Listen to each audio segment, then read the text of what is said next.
Story 1. This may get buried, but finally an AskReddit post I can relate to. 1. Toilet paper in every stall. You do not have to bring your own to a public restroom. It is provided and free in the United States. 2. Restaurant service and abundant food. If you order a medium-well steak and it is slightly overcooked, you can send it back and receive a new one, and the server even apologizes. 3. People of many races and backgrounds. In my 15 years living in a small town in Central America, I saw maybe 2 black people, a handful of white people, a single Chinese restaurant owner, and 0 redheads. Now I get to see people from all over the world with different experiences and backgrounds. It is kind of neat. Story 2. I realized how much of my mind had previously been occupied by efforts to keep my family safe. I was always subconsciously running through drills of what to do in the event of an armed hijacking or a house break-in, and I remained hypervigilant around people and in various places at all hours. I felt that at least 10% of my mental capacity had been freed up for more productive thoughts, such as appreciating beauty and freedom, planning a prosperous future, and trusting that the sense of security my family and I feel is not a ruse. Story 3. During my wife's first visit to the United States, she burst out laughing at how a 4-way stop worked. She couldn't believe people actually followed the rules. Story 4. I am surprised that people are not suspicious when a stranger talks to them on the street. I cannot get over it. I get anxious every time, but people in Canada do not seem to mind at all. Where I come from, when a stranger approaches you, you walk away immediately. Story 5. When I was in the Marines, I had a friend from extremely rural Africa. We took him to 3-dimensional movies and similar events. He had been in the United States for around 6 months, but even things like television were an amazing luxury to him. One person in the group bought a television for him at a pawn shop near the base and gave it to him. He was amazed that someone would do that. He had it set up so direct deposits went to an account his village could access. His salary as an E2 in the United States Navy elevated his family to near royalty status in the village. Story 6. Grocery stores such as Walmart, Publix, and Kroger are huge, air-conditioned, and offer a massive variety of items, many of which I had never heard of. They were a major culture shock for my father and me in 2001 because there were no similar stores in Bosnia at the time. Story 7. I thought things would get fixed. I had a vending machine in my dorm building. It broke down and I assumed there would be no more vending service. I was absolutely flabbergasted when I saw the machine repaired and working. Story 8. My roommate's coworker is from Guatemala. He says that one of the best things about the United States is that when you call for an ambulance, one actually arrives even if you are not rich or important. Story 9. The one thing that baffled me was the absence of petty crime and how the shops in the city center were not worried about displaying their wares outside. There was no risk of someone stealing those small items. At night, the shops were simply closed with glass doors, without iron shutters, multiple locks, or bars. Story 10. Safety when walking on the streets at night. When I lived in Brazil, I waited for my wife at the bus stop by her college. She usually left around 10 p.m., and it felt dangerous. We lived in a central area and her college was in the city center.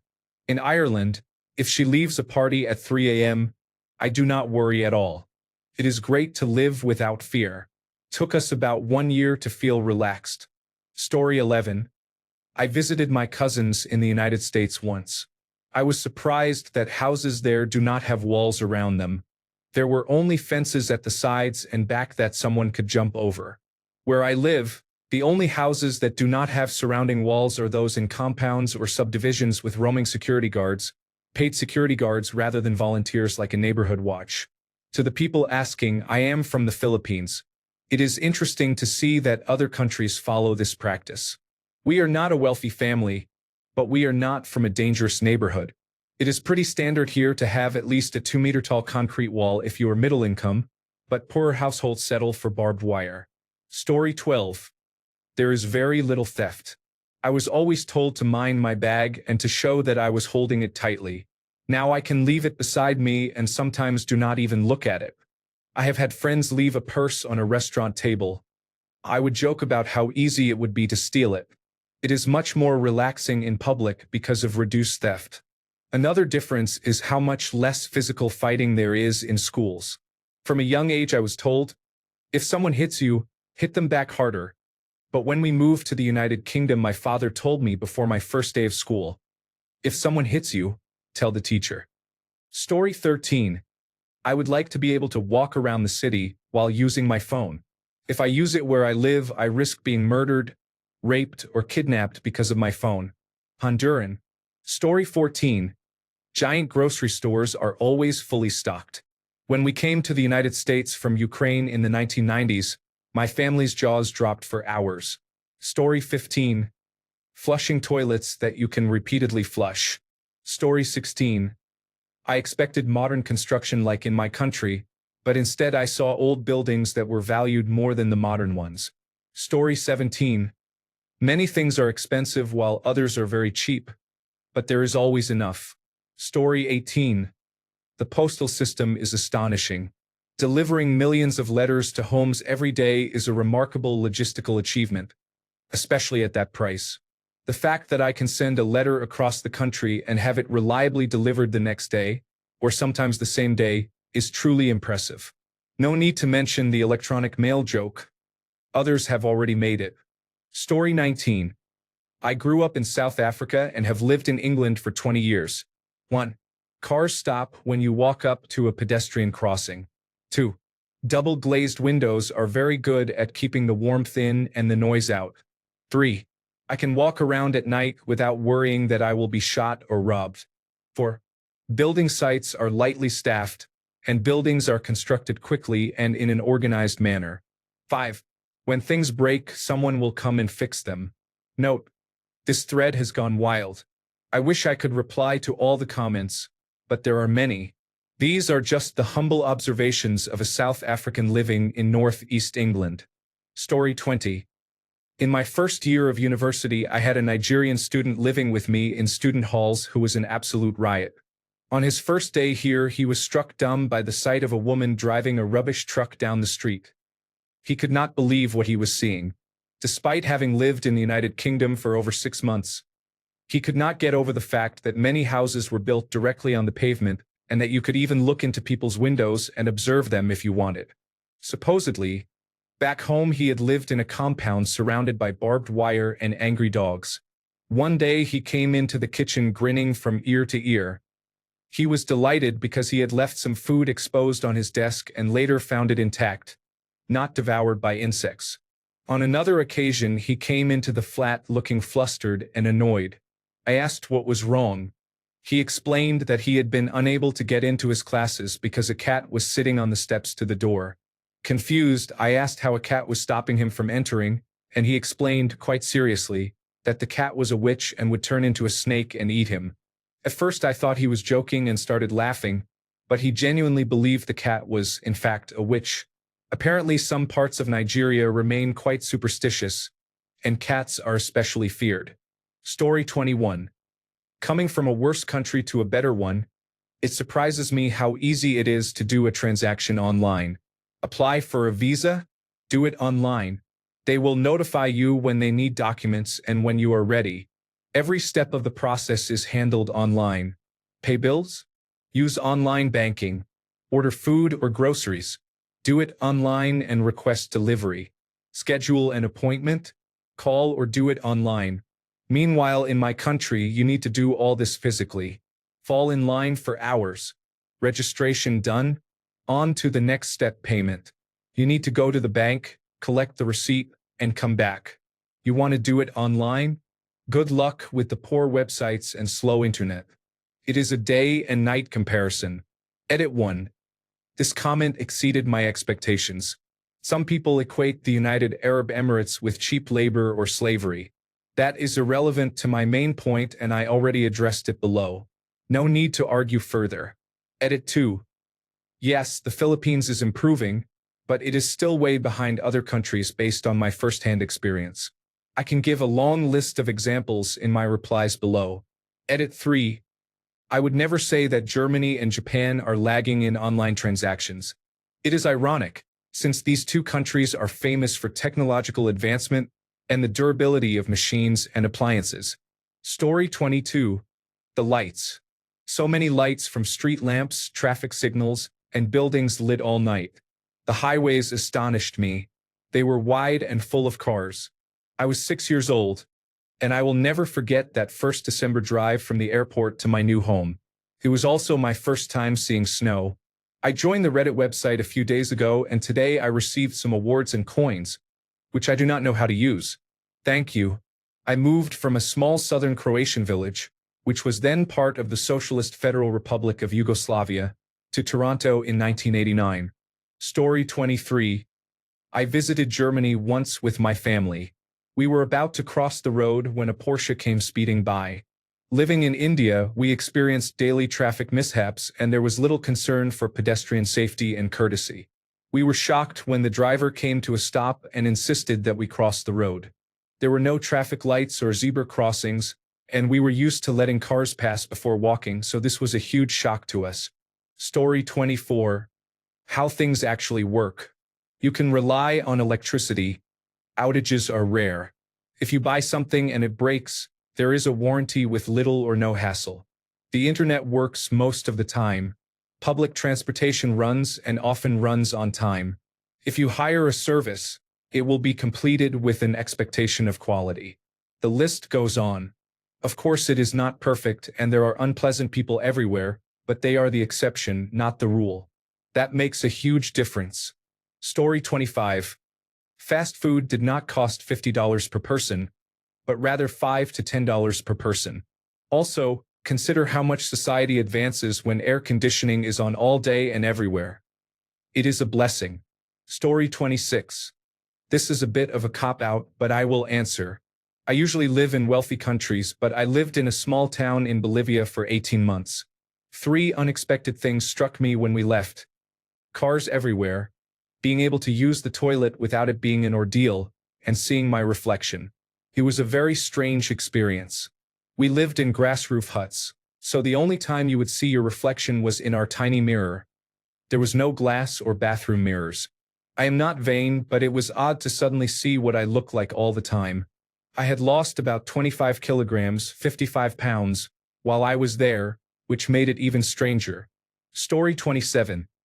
I was 9 when we moved here from the Philippines, where it is always hot and muggy. The day after we arrived, my parents took us to Disneyland. Once inside the park, I noticed how much cooler it was and said how rich the United States must be to have air conditioning outdoors. Everyone laughed. Story 28. A Tsonga man who was staying with me rushed in during his first week and woke me up. He was extremely excited because a garbage truck with a motorized arm was lifting the wheelie bins as it went down the street. "Have you seen this?" he asked repeatedly. "Amazing." It made me laugh a lot. He was a lovely guy. Thank you so much for all the karma. I did not expect this small but sentimental memory to affect so many people. Story 29. Cars and devices are much cheaper in the United States than in the Commonwealth of Independent States. Story 30. People do not care about my clothes or overall appearance, such as weight and hair. In Brazil, I always received comments, both positive and negative, about my appearance, mainly from friends and family. It was common for people to discuss it. When I moved to Australia, I made friends and did not receive comments about these things. It was a great relief to discover I could be myself and not worry about constant remarks about something that does not matter. Story 31. I knew a guy who used to live in the middle of nowhere in Africa. For unknown reasons, his family moved to Montreal, Canada, when he was a teenager. I met him in high school. Every day he would bring a glass of water and sit by the window, and all he would do was watch the glass during the whole class. Eventually my friends and I noticed, so we went up to him and asked about the glass and the open window. He looked at us with big round eyes and said, "I've heard that if you leave water next to a window and it gets cold enough outside, the water turns into ice." We all laughed and came every day for an update on his cup of water. Eventually winter arrived. The teachers let us keep our winter coats in the classroom so that he could leave his glass of water next to the open window. Sure enough, after a little while, ice began to form on the surface of the water. He was so happy. Story 32. Water and gas systems. Drinking water must be purchased separately in gallons, and gas must be purchased separately in tanks. Story 33.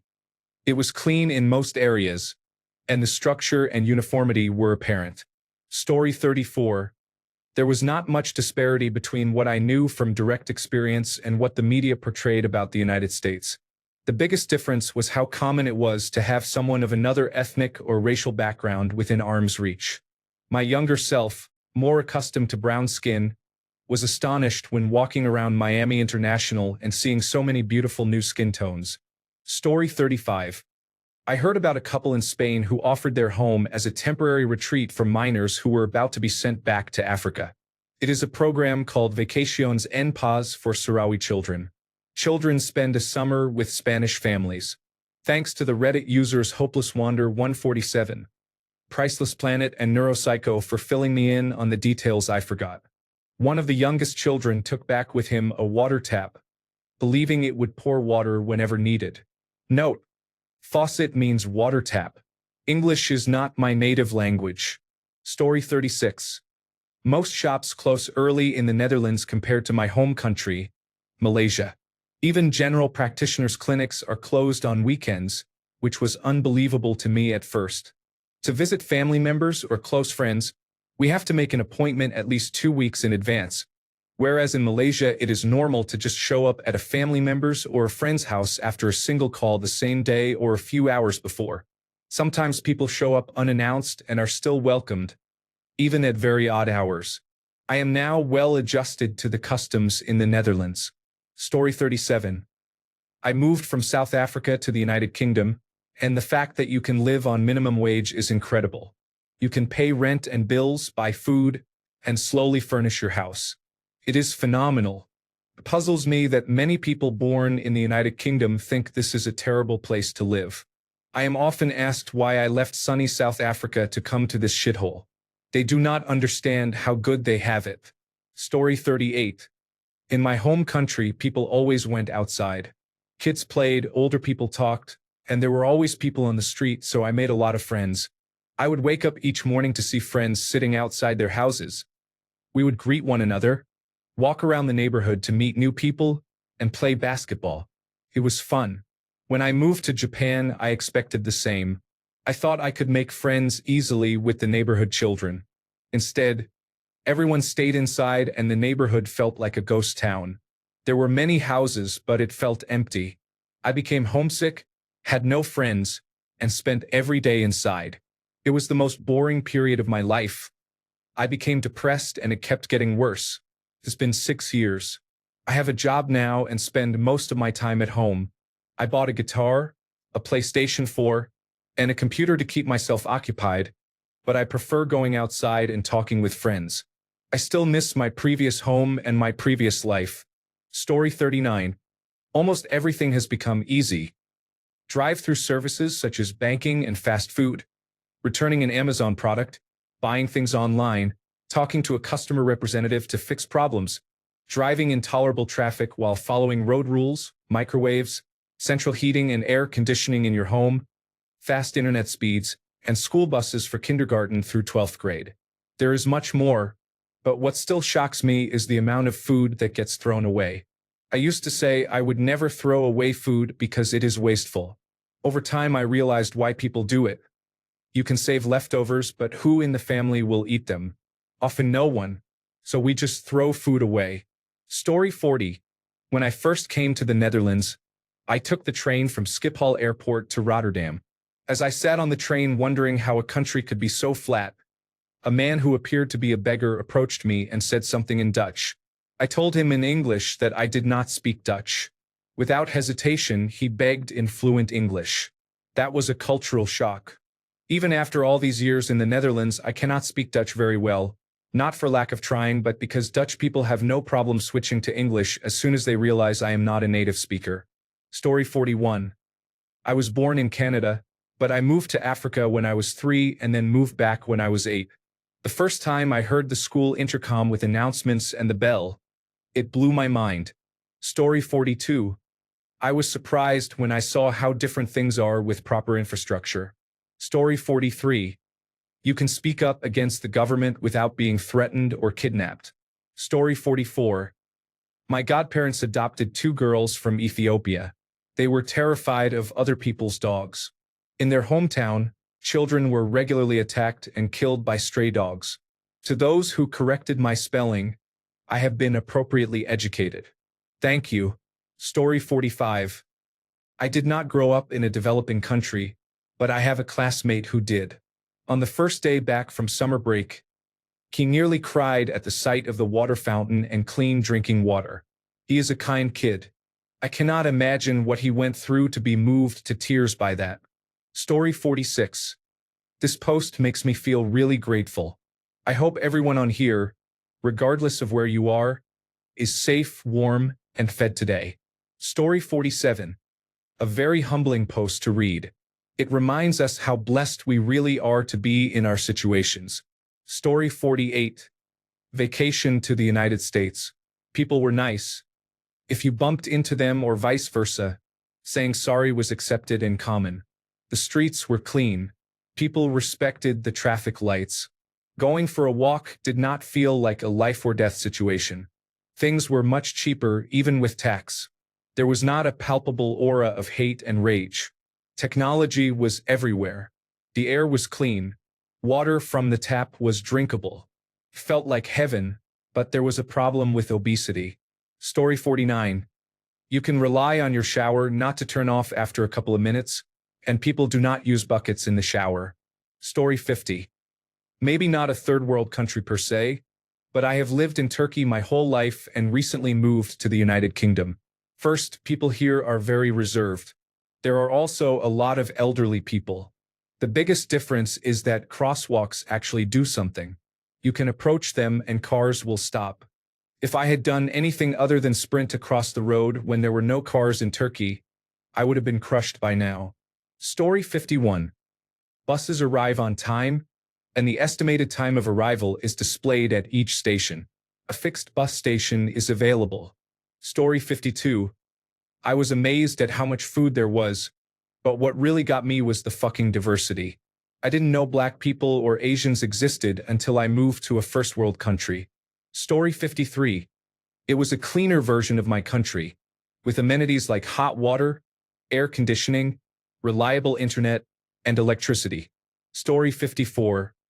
How the smallest inconvenience can make people rant as if they have severe depression. Story 55. The loss of electricity, water, and other basic utilities is not normal. The police do their job at least 40% of the time.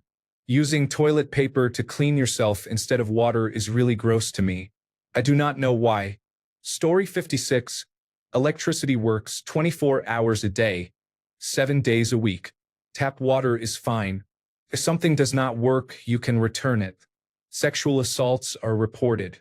You do not have to bribe people to get them to do their job. Parents are not worried about me hanging out with communists or fascists and ending up dead in the street. Rigging the election is not just part of the political process. The courts will protect your civil rights.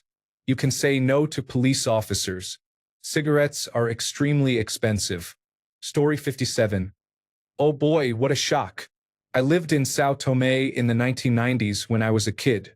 When we came to Portugal to spend time with family, I would regularly embarrass my parents with the questions I asked. For example, a fire hydrant. What is that, Dad? Pastries. What is this, Mom? Traffic lights. What are those lights with little people for? Among other things. Something that blew my mind was television. Shows running almost all day across several channels. São Tomé had one channel that started at 8 in the evening and ended at 11. The first thing that aired was always cartoons, the same 3 episodes for the roughly 8 years I stayed. Another shock was the tap water. During my stay, I could not drink tap water, I could not open my mouth in the bath, and I could not even gargle with tap water when I brushed my teeth. The first thing I did when I was in Portugal at my grandmother's house was drink as much water as I could straight from the bathroom tap. Not having power outages several times a day was surprising. Likewise, not having to drench myself in mosquito repellent the second it got dark was a relief. I did not have to drive across the island on muddy roads to see a doctor because there was only one trustworthy doctor. I did not have to bring needles from Portugal for the doctor to perform a blood test for malaria. risking infection from a random needle at the hospital. Now that I am older, I realize the lengths my parents went to keep me healthy while maintaining the semblance that everything was fine and safe. In reality, if I caught a serious disease, depending on the day I got ill, the next plane out would be in a week or more. I broke a tooth and it remained unrepaired for at least 2 weeks because imagine finding a dentist in the 1990s on a small equatorial island. Being able to eat salad outside the home was a novelty. Rice was not in steady supply in Sao Tome until around 1994. Drinking milk that was not Nido powdered milk, being able to buy meat, supermarkets and malls, they were unbelievable. Food I had never seen before, chocolates everywhere, toys on the shelves. The concept of cinema was almost alien. I had heard of it, but the cinema in Sao Tome did not work. It had been closed for decades and stayed that way for at least another decade after I left. Other surprises were ocean water not being 28 degrees Celsius all year round, the number of people on the beaches here, and being cold for real the first time. My biggest shock, without a doubt, was social. Everyone in Sao Tome was simple, straightforward, and down to earth. We lived in a paradise. Even if material life was meager, the surrounding nature almost made up for it. When I arrived here, I could not comprehend the cynicism and falseness that some people treated as personality. I was an open book, a friendly kid who was never ashamed of being himself. After a few years here, I quickly realized that people in so-called first world countries can be selfish and self-centered to the point that being open and friendly led to being made fun of and taken advantage of. In retrospect, I could not ask for a better childhood.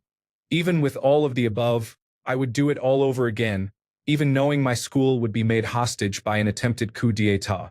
Story 58. My grandmother came to the United States from El Salvador during the 1980s. She said she could not get over hearing so many guns fire at night like fireworks. She found it remarkable how peaceful and quiet the nights were. Story 59. Cars stopped at an intersection to let me, a pedestrian, pass. My narcissistic self assumed the driver was gay and was letting me pass so he could look at my butt. I was in Miami and had heard rumors. I have really grown up laughing out loud. Story 60. People here in Ireland do not lock their doors when they leave and do not have security bars on their windows. There is a general sense of safety, and I could walk home alone at 4 a.m. and still feel safe, although a bit nervous. Story 61. I wasn't born in one, but I went to live in one for a year and worked there. The two things I missed the most, which ultimately caused me to go back, were 1. Fresh drinking water. In Austria, our water is amazing, and I took it for granted. 2. Fresh air. Living in a city of 20 million people, packed with people who all drive cars nonstop, I almost suffocated every day. It was so bad I was sometimes too depressed to go outside. Everything else I could manage, but those two really messed with my psyche. Story 62. Seeing so many women driving in the United States shocked me. Story 63. My mother's side of the family is from Haiti. One big shock for them was that they did not have to overcook meat. In Haiti, people overcook meat until it is bone dry because of lack of proper sanitation. When they moved to the United States and saw me cooking pork medium rare, they panicked, thinking I would get food poisoning. I looked at them, puzzled, and said that is how I always eat my pork. They were shocked to realize that, and my mother had to explain to them that you can do that in the United States. Story 64. Mom and Dad fled East Africa in the 1960s. For all the talk about the end of colonialism and the rebirth of Africa, the 1960s were a dark and uncertain time. I am South Asian, and in East Africa at that time there was racially motivated conflict between the government and many South Asians. Chillingly, when I asked what the greatest difference was, my father took a moment and looked at the door of our house. The secret police and the military are not going to break through the door and arrest people. I was shocked. Growing up in a sheltered Western existence, I had never thought of this. Living in safe, inclusive, peaceful Canada, it had never occurred to me that this could or would be a thing. Story 65. As an American, this was an incredibly fascinating post and a good reminder of how much I take for granted every day. Thank you, original poster. Story 66. 1. There is constant electricity. 2. People do not talk to each other on public transportation. In my home country, you can start a conversation on a bus about a new government policy and others will join. 3. You cannot openly kill animals during festive seasons like Christmas. Back home, people openly slaughter chickens, goats, and cows, and it is considered a point of pride. 4. You must pay taxes. 5. People love cats. Back home, cats are often considered evil or associated with witchcraft, so they are rarely seen and usually hide. 6. People try to save large fish trapped ashore. Back home, such an event is a day of rejoicing and thanking God for food. 7. You can live in a place and not know your neighbors for years. Back home, it is important to know everyone around in case of emergencies. 8. People wear very little during hot summer days. 9. People rarely spank their children. 10. Houses have very short boundary walls. Back home, the walls around houses are often about 12 feet high. I'll add more as I remember. Guess my home country. Story 67. My observations are mainly diet-related. In the United States, obesity is more common among poorer people than among wealthier people. Fast food, for example McDonald's, is considered a luxury in some other countries, whereas in the United States it is often viewed as low quality. Wealthy people in the United States try to be skinny and often eat the kinds of food that people in poorer countries eat. I grew up in the United States and Australia and visit family in India every year. My relatives there are astonished when I tell them that poor people in the United States struggle with obesity. Story 68. I was surprised at how much meat people eat. Now I'm fat, like most of you. Story 69. Governments that actually serve the people are rare. Most Latin American countries have a great deal of corruption. Public education can be good or at least decent. Story 70. I grew up in the Philippines and we immigrated to Canada. When my mother first returned to the Philippines from Canada, she said it seemed much dirtier than Vancouver. I asked why she had not noticed it before, and she said she had nothing to compare it to. For me, the biggest shock was how people treated their pets. No disrespect to pet owners or animals, but I was surprised at how much people spend on pet food, veterinarians, and other supplies. When I worked at Safeway, customers would buy deli meat for their pets.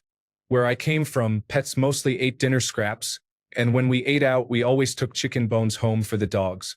Then I learned about veterinarian bills, and I was very surprised.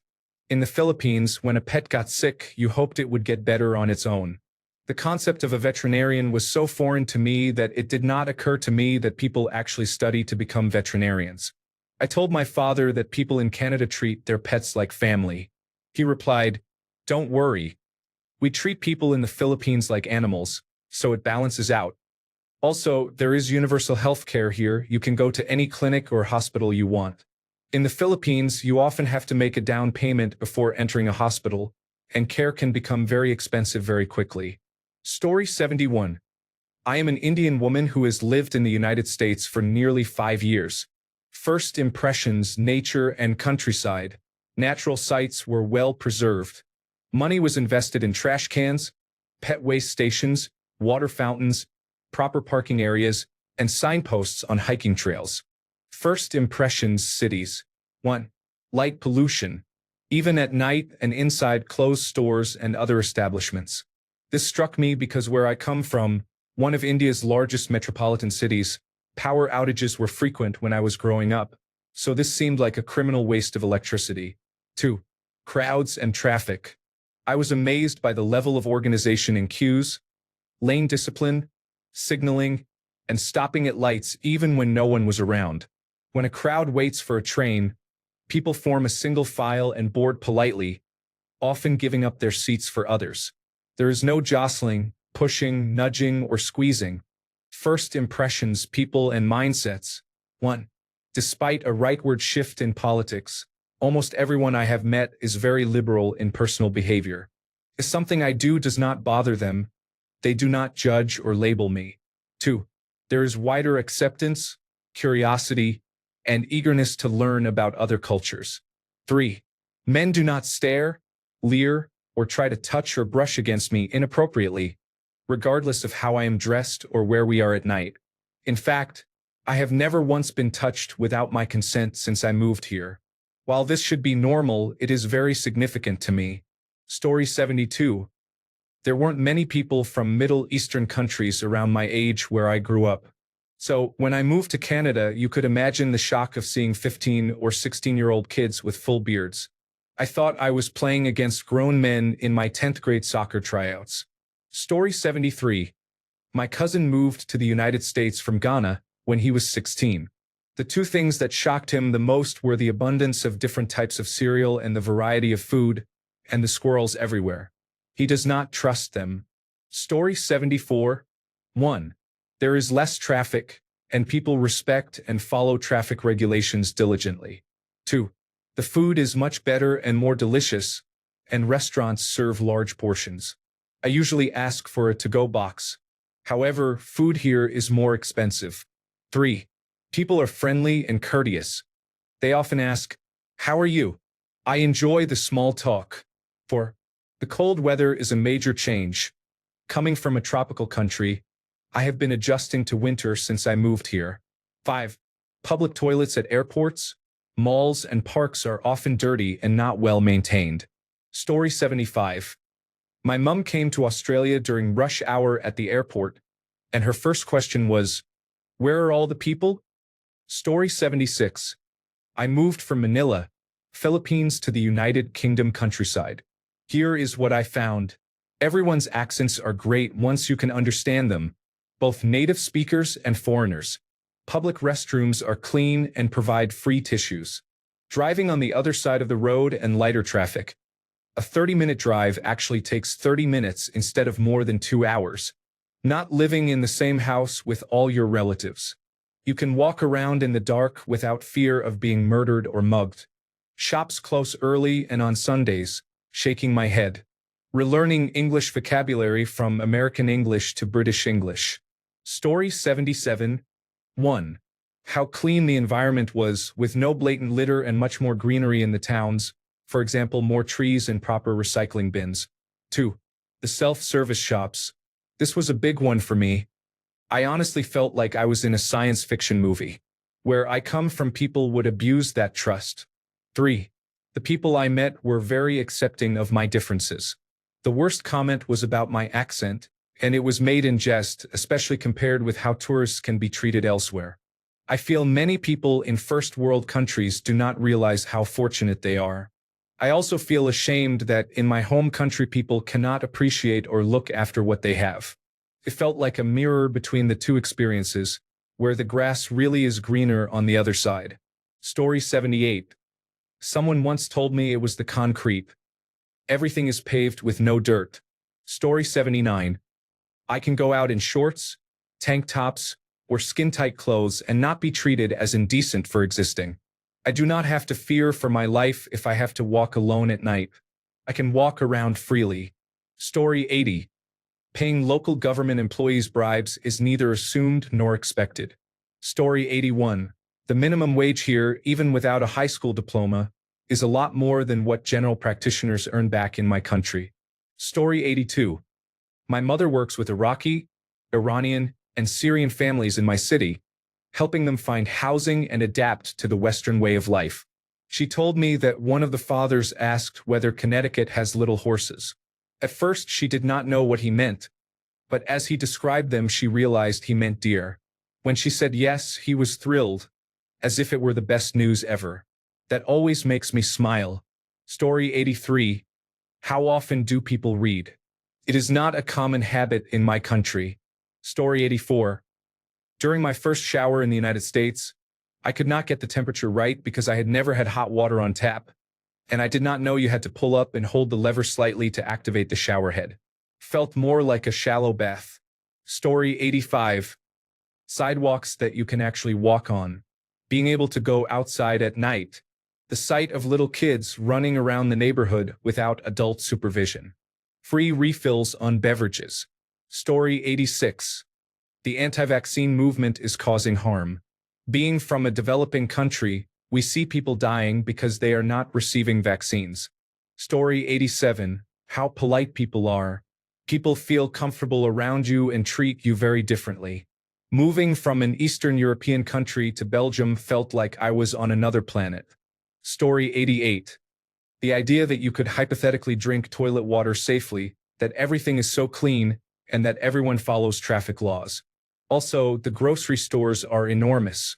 I remember staring down an entire aisle of shampoos and conditioners. I walked back and forth a few times, taking it all in, until I became so stressed and overwhelmed that I started crying over shampoo and then laughed at myself. Story 89. My husband grew up during a civil war. The first time he saw me drink tap water in my home country, he freaked out and could not believe it. He refused to drink the tap water and insisted on bottled water for months. He later told me that during the war bodies were regularly dumped into water reservoirs. Story 90. A coworker of mine who spent all but the last 4 years in the Philippines was very surprised by people's generosity in the United States. He lost a drone worth about $1,200 to $1,500 into the ocean near a pier and had written it off. But about 3 or 4 weeks later, a stranger who had found it called because he had etched his name and phone number on the side of the drone. He was amazed that someone would call to return it. Story 91. 1. Postal system. People hardly ever have to pick up their mail, and it does not take weeks to arrive. 2. Variety of food in the supermarket. 3. The streets are not literally paved with gold. I thought so as a child. 4. Snow. 5. No school uniforms. 6. Children do not stand to give answers when called on in class. 7. You can take your school books home, and some of them are yours to keep. No corporal punishment. 9. Pledge of Allegiance. 10. People do not exchange routine greetings such as good morning when passing on the street. 11. A transportation system that includes more than one bus. 12. Reliable electricity. 13. More than a couple of television channels, and television does not sign off at midnight. 14. Elementary, middle, and high school are free. 15. Carpeted floors in homes. 16. Some people do not go to church. 17. Telephones in homes. 18. Reliable indoor plumbing. 19. Most households do not include more than one generation living together. 20. Pets kept inside the house. A lot of things were shocking. I should probably stop. Story 92. I moved from Venezuela to New York City in 2011, and I could not believe the taxis had televisions with touchscreens. I will never forget that moment because I thought I had suddenly entered a science fiction film. Thanks a bunch for sticking around till the end of the video. Remember to subscribe, and until next time, stay awesome and goodbye.